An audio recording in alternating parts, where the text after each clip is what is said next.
Absolutely promise this is the last video. But I wanted to say just a few things about a sense of the word logic and logical, especially, that is not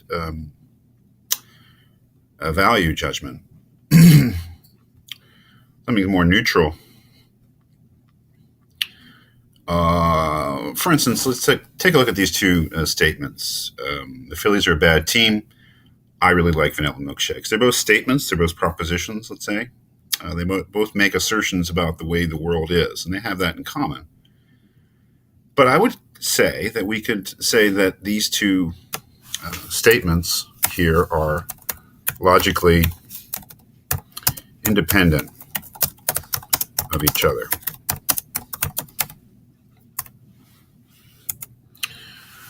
That is, what do I mean by that? Well, they don't have any implications for each other, and the real thing that means, I think, that they're logically independent of each other, is that the truth of one or the falsity of one has no effect on the truth or falsity of the other.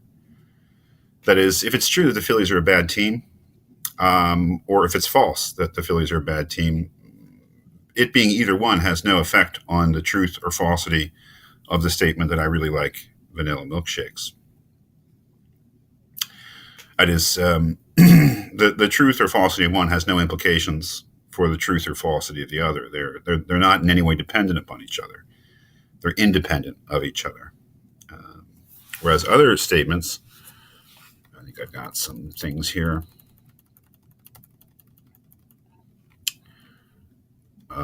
are not logically independent of each other, because they do have implications for the truth or falsity of each other. For instance, these two statements here, that all the birds in our zoo are blue, which is just a statement about the world. And then another statement, that is a red bird and it is in our zoo, another statement. They're obviously related in well, the other ones really have no relations. These are very closely related statements in the sense that if one is true, the other can't be. All the birds in our zoo are blue. If that's true, then the second statement, that is a red bird and it is in our zoo, must be false. That is, these statements contradict each other, and they can't both be true at the same time.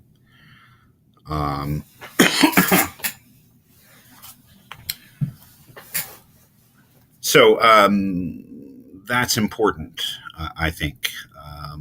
That is, when we use the word logical, we're talking about relations between statements, relations between propositions, mostly, and sometimes statements are logically independent of each other, and in other cases they're not. They're very closely related in the sense that the truth or falsity of one has implications for the truth or falsity of the other. And that brings up the whole concept of truth, which is, of course, very important for what we're doing. There are methods for determining validity. There are formal methods in logic for determining whether an argument is valid. There are no formal methods for truth, and we philosophy teachers like to keep separate. For instance, when we're talking about soundness, keep separate validity of reasoning and truth of premises. And in a formal logic course, we would not really talk about truth very much at all, and just talk about logical relations, relations of implication, what can be inferred from what, where truth is just stipulated. But truth comes up pretty quickly here, right? Because that is central to the idea that these two statements are logically related. That is, that the truth of one or the falsity of one has implications for the truth or falsity of the other. But there's no method for determining truth. And but that's one of the things we have to do in a practical logic class when we're talking about the soundness of arguments, and we're saying that their statements, their premises need to be true or very likely to be true in order to be sound. We have to determine the truth of the premises. But the problem is that there's no method there when it comes to truth. it's really anybody's guess how we determine it.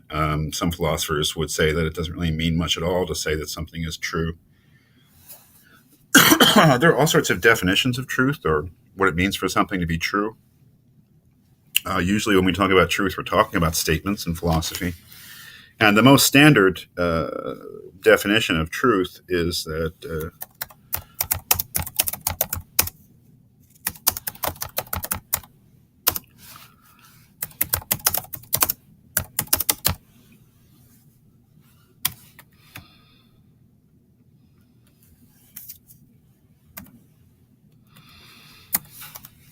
truth is when a statement says what is so.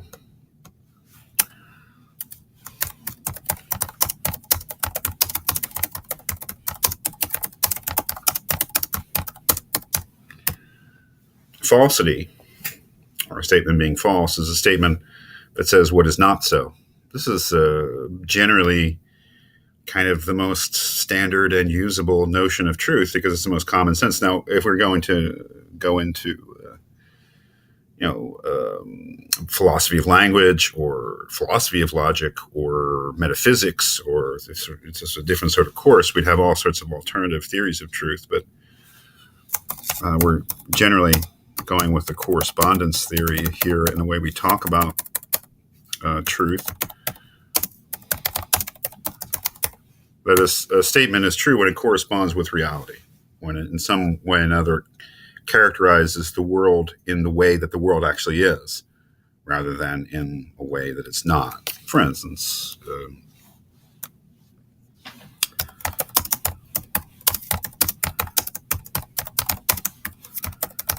a statement is true because it corresponds with reality. It characterizes reality in a correct way.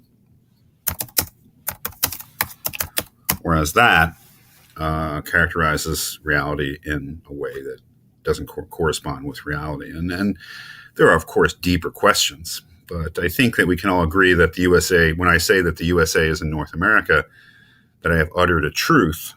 And when I say that Germany is in Asia, I've uttered an untruth. And despite all the difficulties in theories of truth and related theories of knowledge,